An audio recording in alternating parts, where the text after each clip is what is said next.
Kita lanjutkan ke pembahasan soal nomor 21 sampai soal nomor 30 untuk soal KSM bidang studi ekonomi tahun 2022. Nah, soal nomor 21, perusahaan minuman ringan yang baru didirikan melakukan strategi penjualan dengan menempatkan produk dagangannya pada berbagai platform digital sebagai sarana yang bisa memfasilitasi bertemunya penjual dan pembeli. Kegiatan ini juga dilakukan dengan mengajak kerjasama dengan dropshipper atau reseller. Strategi distribusi yang dilakukan perusahaan tersebut adalah. Nah, untuk soal nomor 21, jawabannya adalah distribusi intensif, yaitu cara mendistribusikan barang dengan banyak retail atau pengecer. Kalau kita perhatikan soal, di sini kan perusahaan minuman ringan ini baru didirikan. Kemudian dia menempatkan produk dagangannya pada berbagai platform digital, berarti banyak dia. Kemudian kegiatan ini juga dilakukan dengan mengajak kerjasama dengan dropshipper atau reseller. Nah, maka kesimpulannya, selain dia mendistribusikan barangnya melalui platform digital, mereka juga menggunakan dan mengajak kerjasama dropshipper atau reseller. Maka kesimpulannya adalah menggunakan banyak saluran distribusi. Kalau distribusi selektif, yaitu cara mendistribusikan barang ke daerah dengan hanya memilih beberapa retail saja. Nah, kalau distribusi selektif ini cocok untuk perusahaan yang sudah berkembang. Artinya dia bisa memilih saluran distribusi mana yang tepat untuk produk dia. Kalau distribusi eksekutif, itu adalah mendistribusikan barang dengan cara memberi hak distribusi hanya pada 2 distributor saja. Sedangkan distributor kolektif yaitu kerjasama antar produsen dalam memilih saluran distribusi. Kita lanjutkan ke soal yang nomor 22. Perhatikan pernyataan berikut. Nah, di sini ada 5 poin pernyataan. Pertanyaan soal. Pernyataan yang termasuk pada pasar input adalah. Nah, apa itu pasar input? Pasar input adalah pasar tempat jual beli faktor produksi. Jadi di pasar itu yang diperjualbelikan adalah faktor produksi. Siapa pemilik faktor produksi? Dia itu adalah rumah tangga konsumen. Maka yang diperjualbelikan di pasar faktor produksi itu adalah modal, tenaga kerja, sumber daya alam atau bahan baku, kewirausahaan, skill. Nah, kalau kita perhatikan di sini untuk poin nomor 4, perusahaan memberikan bonus gaji atas kerja keras karyawannya dalam membangun usaha. Nah, ini merupakan balas jasa, sehingga gaji bukan merupakan faktor produksi. Maka segala yang ada angka 4, jawabannya salah. Maka untuk jawaban A, jawaban C, jawaban D salah. Jawaban yang tepat tinggal 2, 3, dan 5, yaitu jawaban yang B. Coba kita cek satu persatu. Ahmad merupakan lulusan SMK yang terampil yang siap memasuki pasar tenaga kerja. Nah, jadi Ahmad ini merupakan tenaga kerja sehingga dia merupakan faktor produksi. Nah, untuk yang poin nomor 3, Pak Zaim menyertakan modalnya dalam membangun usaha yang didirikan bersama temannya. Nah, modal juga merupakan faktor produksi. Yang poin 5, Pak Zaki bersedia memberikan tanahnya untuk keperluan membangun yayasan pendidikan. Nah, tanah juga merupakan sumber daya alam. Kita ke soal yang nomor 23. Perhatikan tabel berikut. Di sini ada tabel tenaga kerja, output jumlah barang yang dihasilkan, dan waktu lama bekerja. Pertanyaan soal, tambahan tenaga kerja E berdasarkan sifat pengangguran termasuk ke dalam pengangguran apa? Nah, kalau kita perhatikan di sini, ketika jumlah tenaga kerja itu 3, A, B, dan C, jumlah barang yang dihasilkan itu 500, waktu bekerjanya 40 jam. Ketika ditambah tenaga kerja 1 menjadi 4, maka jumlah barang yang dihasilkan itu 700, waktu bekerja pun juga 40 jam. Ketika ditambah 1 lagi, maka jumlah barang yang dihasilkan pun sama, yaitu 700, waktu lama bekerja 40 jam.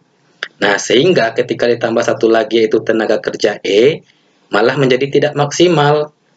Kenapa tidak maksimal? Kalau kita perhatikan dengan 4 tenaga kerja, dia mampu menghasilkan barang sebanyak 700. 5 tenaga kerja pun juga 700. Nah, sehingga si E itu disebut sebagai pengangguran terselubung atau pengangguran tersembunyi. Berdasarkan sifatnya, pengangguran itu ada 3. Yang pertama itu pengangguran terbuka. Pengangguran terbuka adalah kondisi di mana seseorang itu benar-benar tidak memiliki pekerjaan. Berarti dia full menganggur. Yang kedua, itu ada pengangguran setengah menganggur. Setengah menganggur yaitu kondisi di mana seseorang bekerja tapi jam kerjanya itu di bawah 35 jam seminggu. Nah, yang ketiga itu ada pengangguran terselubung. Nah, pengangguran terselubung ini sama dengan pengangguran tersembunyi. Seseorang tadi dia bekerja, tapi pekerjaannya tadi tidak optimal atau tidak maksimal. Artinya tanpa dia pun pekerjaan tadi bisa selesai. Sama kejadiannya untuk soal nomor 23 ini. Tanpa kehadiran si E, jumlah barang yang dihasilkan pun mampu 700. Datang si E, jumlahnya pun 700. Sehingga si E ini disebut sebagai pengangguran terselubung. Artinya dia tidak maksimal dalam menghasilkan produk barang. Kita ke soal yang nomor 24, perhatikan hadis berikut. Nah, ini bukan merupakan hadis, tapi merupakan surat An-Nisa ayat 29. Kalau kita terjemahkan, hai orang-orang yang beriman, janganlah kamu saling memakan harta sesamamu dengan jalan yang batil, kecuali dengan jalan perniagaan yang berlaku dengan suka sama suka di antara kamu. Dan janganlah kamu membunuh dirimu, sesungguhnya Allah adalah Maha Penyayang kepadamu. Pertanyaan soal, pernyataan aktivitas ekonomi yang tepat berdasarkan ayat tersebut adalah, untuk nomor 24, silahkan pahami kecuali dengan jalan perniagaan yang berlaku dengan suka sama suka di antara kamu. Nah, ini maksudnya adalah kegiatan tawar-menawar. Nah, kegiatan tawar-menawar itu merupakan harga keseimbangan. Harga keseimbangan adalah harga kesepakatan antara penjual dan pembeli atau produsen dengan konsumen. Maka jawaban untuk soal nomor 24 adalah yang D. Di sini kenapa ada pemerintah? Karena negara kita Indonesia menganut sistem ekonomi komando atau terpusat. Artinya ada ikut campur tangan pemerintah dalam menetapkan harga. Kita lanjut ke soal nomor 25. Perhatikan ayat Al-Quran berikut. Konsep pendapatan nasional yang tepat berdasarkan ayat tersebut adalah, nah, kalau kita terjemahkan ayat soal nomor 25 ini, sesungguhnya zakat-zakat itu hanyalah untuk orang-orang fakir, orang-orang miskin, pengurus-pengurus zakat, para mu'alaf yang dibujuk hatinya. Nah, ini sudah jelas, artinya ketika seorang tadi memberikan zakat, maka merupakan pendapatan bagi fakir miskin, orang miskin, pengurus zakat, dan para mu'alaf. Maka tepat ini untuk perhitungan pendapatan nasional dengan pendekatan pendapatan. Kita ke soal yang nomor 26. Perhatikan ayat Al-Quran berikut. Pernyataan aktivitas ekonomi yang tepat berdasarkan ayat tersebut adalah, ini sama dengan soal nomor 24, yaitu Quran Surat An-Nisa ayat 29. Hai orang-orang yang beriman, janganlah kamu saling memakan harta sesamamu dengan jalan yang batil. Artinya tidak ada yang dirugikan. Nah, maka untuk nomor 26 ini adalah pelaku ekonomi terikat pada norma-norma agama dan menjauhi aktivitas ekonomi dari praktik yang merugikan. Sesuai dengan Quran Surat An-Nisa ayat 29. Kita lanjut ke soal yang nomor 27. Perhatikan ayat Al-Quran berikut. Perangilah orang-orang yang tidak beriman kepada Allah dan tidak pula kepada hari kemudian. Di antara mereka tidak mengharamkan apa yang diharamkan oleh Allah dan Rasul-Nya, dan tidak beragama dengan agama yang benar, yaitu orang-orang yang diberikan Alkitab kepada mereka sampai mereka membayar jizyah dengan patuh sedang mereka dalam keadaan tunduk.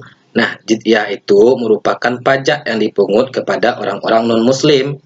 Artinya orang non-muslim tinggal di lingkungan orang-orang muslim, ketika dia minta perlindungan maka dia wajib bayar pajak kepada orang-orang muslim. Nah, itu merupakan jizyah. Nah, pajak itu identik dengan kebijakan fiskal. Jawaban yang A.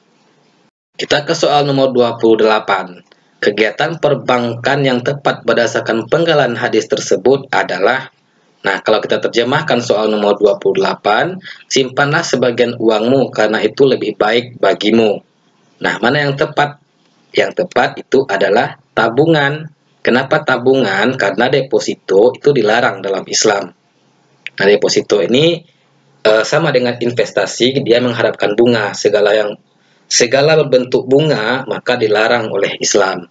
Nah, bedanya tabungan deposito, dia sama-sama menyimpan uang, yang membedakannya adalah waktu. Kalau tabungan itu kapan saja bisa diambil, sedangkan deposito itu dia berjangka, ada waktu tertentu untuk mengambil tabungan tadi. Maka untuk nomor 28 yang tepat dengan konsep ayat ini adalah tabungan. Kita ke soal yang nomor 29. Ini merupakan surat Al-Fatir ayat 29. Persyaratan perdagangan supaya tidak rugi berdasarkan ayat tersebut adalah sesungguhnya orang-orang yang selalu membaca kitab Allah dan mendirikan salat dan menafkahkan sebagian dari rezeki yang kami anugerahkan kepada mereka dengan diam-diam dan terang-terangan, mereka itu mengharapkan perniagaan yang tidak akan merugi.